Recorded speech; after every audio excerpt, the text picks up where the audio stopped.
കുട്ടി നാട്ടിലൊക്കെ എല്ലാവർക്കും പ്രിയപ്പെട്ട കുട്ടി 2 തവണ ഇതിനോടകം തന്നെ പഠിച്ച റിവിഷൻ ഒക്കെ തന്നെ പൂർത്തിയാക്കി. പക്ഷെ പഠിച്ചതൊന്നും ഓർക്കാൻ കഴിയുന്നില്ല തരത്തിലുള്ള ആശങ്ക, ഉത്കണ്ഠയായിരുന്നു ആ കുഞ്ഞിനെ വരച്ചത് എന്നുള്ളതാണ് നമുക്ക് മനസ്സിലാക്കാൻ കഴിയുന്നത്. രാത്രി വൈകിയൊക്കെ ആ കുഞ്ഞ് വീട്ടിൽ പഠിക്കാറുണ്ടായിരുന്നു. അതുകൊണ്ട് തന്നെ ഇന്നലെ രാത്രിയും മുറിയിൽ വെളിച്ചം കണ്ടപ്പോൾ പഠിക്കുക തന്നെയായിരിക്കുമെന്നാണ് മാതാപിതാക്കൾ കരുതിയത്. ഇന്ന് രാവിലെ 6 മണിയോടുകൂടി ഇന്ന് ഉച്ചയ്ക്ക് പരീക്ഷ തുടങ്ങാനിരിക്കുന്നത്. അതുകൊണ്ട് രാവിലെ 6 മണിയോടുകൂടി മുറിയിലേക്ക് എത്തുമ്പോഴാണ് ഈ മാതാപിതാക്കൾ ഈ കുട്ടിയെ തൂങ്ങി മരിച്ച നിലയിൽ കണ്ടെത്തുന്നത്. തൊട്ടടുത്തായി തന്നെ ആത്മഹത്യക്കുറിപ്പുണ്ട്. ഈ ആത്മഹത്യക്കുറിപ്പിലെ വാചകങ്ങൾ നമ്മുടെ ഹൃദയം നൊമ്പരപ്പെടുത്തുന്നതാണ്. അതായത് അച്ഛനും അമ്മയും വിഷമിപ്പിക്കുന്നത്. ഒരു കാര്യത്തിലും അവർ തങ്ങളെ തന്നെ നിർബന്ധിച്ചിട്ടില്ല. എല്ലാത്തിനും കൂടി ഉണ്ടായിരുന്നു.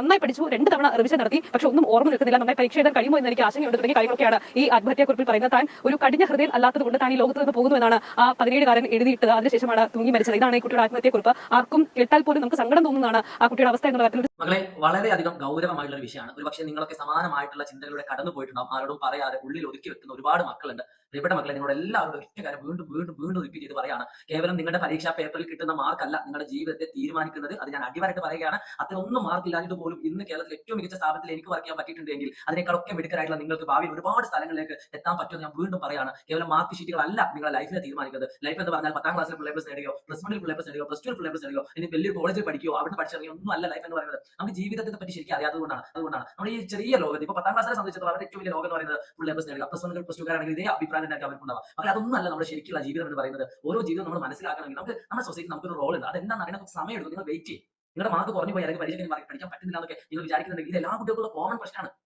പഠിച്ച കുട്ടിക്ക് ടെൻഷൻ ഉണ്ടോ അത് ഞാൻ പറഞ്ഞുതരാം. അപ്പോൾ ദയവേത് നിങ്ങൾ അനാവശ്യ ചിന്തകളിലേക്ക് പോകാതിരിക്കുക. എന്തെങ്കിലും ബുദ്ധിമുട്ടുണ്ടെങ്കിൽ നിർബന്ധമായിട്ട് നിങ്ങൾ ഒരു കൗൺസിലിംഗ് നേടുക തന്നെ ചെയ്യണം. അത് വളരെ പ്രധാനപ്പെട്ട ഒരു കാര്യം. ഞാൻ എനിക്ക് മാനസിക ബുദ്ധിമുട്ടുണ്ടാകുന്ന സമയത്ത് അല്ലെങ്കിൽ എനിക്ക് താങ്ങാൻ പറ്റാത്ത പ്രഷർ ഉണ്ടാകുന്ന സമയത്ത് ഞാൻ ഒരു ഡോക്ടറെ കണ്ടു, എനിക്ക് പരിഹാരം കിട്ടിയിട്ടുണ്ട്. ഞാൻ കൗൺസിലിംഗ് ചെയ്തതാണ്. ഞാൻ ഒരു കൗൺസിലിംഗ് അറ്റൻഡ് ചെയ്തതാണ്. 1-2 തവണ ഞാൻ കൗൺസിലിംഗ് അറ്റൻഡ് ചെയ്തിട്ടുണ്ട്. അതിനുള്ള റിലീഫ് എനിക്ക് എത്രയോ കിട്ടിയിട്ടുണ്ട്. ഞാൻ അതിന് ശേഷം എന്റെ ഭാവിയിൽ ഒരുപാട് നേട്ടങ്ങൾ കൈവരിക്കുകയും ചെയ്തിട്ടുണ്ട്. അപ്പോൾ നിങ്ങൾക്ക് എന്തെങ്കിലും മാനസിക ബുദ്ധിമുട്ടുണ്ട് എങ്കിൽ നിർബന്ധമായിട്ട് നിങ്ങൾ ഡോക്ടറെ കണ്ടുകൊണ്ട് നിങ്ങളുടെ പ്രശ്നം പരിഹരിക്കാം. അല്ലാതെ നിങ്ങൾ അനാവശ്യ ചിന്തകളിലേക്ക് പോയത് പ്രിയപ്പെട്ട മക്കളെ കാല് പിടിച്ച് പറയാണ്. നിങ്ങൾ ഏറ്റവും അടിപൊളിയുള്ള മക്കളാണ്. നിങ്ങളെക്കൊണ്ട് ഒരുപാട് കാര്യങ്ങൾ സമൂഹത്തിന് ചെയ്ത് തീർക്കാനുണ്ട്. അതുകൊണ്ട് വെയിറ്റ് ചെയ്യുക. അപ്പോൾ അനാവശ്യ തീരുമാനങ്ങളൊന്നും എടുക്കാതിരിക്കുക. ബോധവശത പരീക്ഷ പേടിയൊന്നും വേണ്ട. നിങ്ങൾ പഠിച്ച പേപ്പർ ചെയ്താൽ മാത്രം കണ്ടാൽ മതി. പഠിച്ച മാർക്ക് കിട്ടും, ചിലപ്പോൾ മാർക്ക് കിട്ടില്ല. അതുവഴി കാര്യമാക്കണ്ട. നിങ്ങളുടെ ലൈഫിൽ നേടുന്ന ഒരു കാര്യം എന്താണെന്ന് വെച്ചാൽ നമ്മളെ കൊണ്ടാവുന്ന അത്രയും ശ്രമിക്കുക എന്നത് മാത്രമേ നമുക്ക് ചെയ്യാൻ പറ്റുള്ളൂ. അതിലപ്പുറം നമുക്ക് എന്തെങ്കിലും ചെയ്യാൻ പറ്റുമോ? മാർക്ക് കിട്ടും കിട്ടിയില്ല എന്ന് വിധം ഈ മാർക്കല്ല നമ്മുടെ ഭാവി എന്ന് ഞാൻ വീണ്ടും ഓർമ്മിക്കുകയാണ്. So wish you all the best guys. It's me Shajid.